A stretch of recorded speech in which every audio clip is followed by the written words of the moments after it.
Hi all, welcome to my channel. അപ്പോൾ ഇന്ന് ഞാൻ വന്നിരിക്കുന്നത് നല്ലൊരു മസാലക്കൂട്ടിൻ്റെ റെസിപ്പി പറഞ്ഞു തരാൻ വേണ്ടിയിട്ടാണ് കേട്ടോ. റെസ്റ്റോറൻറ്റുകാരും അതുപോലെ കേറ്ററിംഗുകാരും ഒക്കെ ഒരു സീക്രട്ട് റെസിപ്പിയും കൂടിയാണ്. അപ്പോൾ ഇത് നമുക്ക് ചിക്കൻ കറിയിലും ബീഫ് കറിയിലും ഒക്കെ ചിക്കൻ മസാല ബീഫ് മസാലയൊക്കെ വാങ്ങൂലേ, അതിന് പകരം ഉപയോഗിക്കാൻ വേണ്ടിയിട്ടുള്ള ഒരു പൊടിയാണ് കേട്ടോ. അപ്പോൾ ഇത് സിമ്പിളായിട്ട് വീട്ടിൽ എങ്ങനെ തയ്യാറാക്കാമെന്ന് നമുക്കൊന്ന് നോക്കാം. അപ്പം ഞാൻ അതിലേക്ക് ആവശ്യമായിട്ട് കുറച്ച് സാധനങ്ങളൊന്ന് നമുക്ക് വറുത്തെടുക്കേണ്ടതുണ്ട്. അപ്പോൾ ആദ്യം തന്നെ കുറച്ചധികം തന്നെ പെരുംജീരകം എടുത്തിട്ടുണ്ട് കേട്ടോ. പിന്നെ ഒരു 3-4 പീസ് പട്ട. ഇത് നമ്മളെ വീട്ടിൽ തന്നെ മരത്തുനിന്ന് ചെത്തി ഉണക്കിയ പട്ടയാണ് കേട്ടോ. നല്ല ഫ്ലേവറൊക്കെ ഉള്ള പട്ടയാണ്. അപ്പോൾ പിന്നെ നമുക്ക് ഒരു 5-6 ഏലക്കായ വേണം. അതുപോലെ തന്നെ 4-5 ഗ്രാമ്പു, പിന്നെ കുറച്ച് മുഴുവൻ കുരുമുളകില്ലേ, അതും കൂടെ ചേർത്ത് കൊടുക്കാം കേട്ടോ. പിന്നെ ബേ ലീഫും കൂടെ വേണം ഇതിലേക്ക്. ഇത് പിന്നെ മറ്റേത് വറവായിട്ട് ലാസ്റ്റ് ഇട്ട് കൊടുത്താൽ മതി.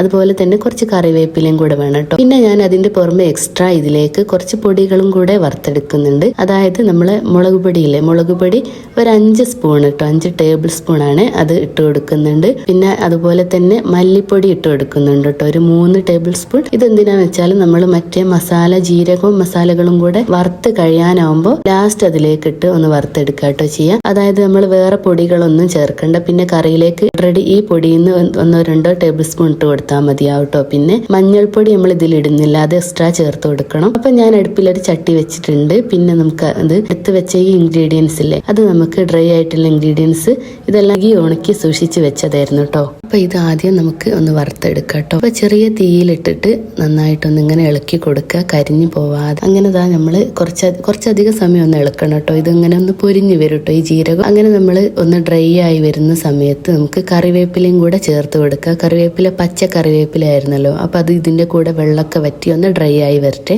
അപ്പോൾ അത് ഏകദേശം ആയപ്പോൾ പിന്നെ ബേ ലീഫും കൂടെ ഇട്ട് കൊടുത്തിട്ടുണ്ട് കേട്ടോ. അപ്പൊ അതെല്ലാം കൂടെ ഒന്ന് ഡ്രൈ ആയി വന്നപ്പോൾ നമുക്ക് ഞാൻ നേരത്തെ എടുത്ത് വെച്ചിട്ടുള്ള മല്ലിപ്പൊടിയും മുളക് പൊടിയും കൂടെ അല്ലേ, അതും കൂടെ ഇതിലേക്ക് അങ്ങ് ചേർത്ത് കൊടുക്കുക കേട്ടോ. എന്നിട്ട് ചെറിയ തീയിലിട്ടിട്ട് നന്നായിട്ട് ഇങ്ങനെ മിക്സ് ചെയ്തുകൊണ്ടിരിക്കുക. പൊടികൾ ഇടുമ്പോൾ പെട്ടെന്ന് കരിഞ്ഞു പോകാനുള്ള സാധ്യത ഉണ്ട്. അപ്പൊ കൈയെടുക്കാതെ ഒന്ന് ഇളക്കി കൊടുക്കട്ടോ. 2-3 സെക്കൻഡ് ഒന്ന് ഇതുപോലെ ചെയ്തിട്ട് പിന്നെ ഫ്ലെയിം അങ്ങ് ഓഫ് ആക്കാം കേട്ടോ. അപ്പൊ അതാ ഏകദേശം ഈ ഒരു പരിവായിട്ടുണ്ട്. ഇനി നമുക്കിതൊന്ന് ചൂടാറാൻ വേണ്ടിയിട്ട് വെക്കാം. ചൂടാറി കഴിഞ്ഞിട്ട് നന്നായിട്ട് മിക്സിയിലിട്ടിട്ട് ഒന്ന് പൊടിച്ചെടുക്കാം. അപ്പൊ മിക്സിന്റെ ജാറിലേക്ക് ഇടുമ്പോൾ ശ്രദ്ധിക്കേണ്ടത് വെള്ളത്തിന്റെ അംശം ഇതിലുണ്ടാവാൻ പാടില്ല കേട്ടോ.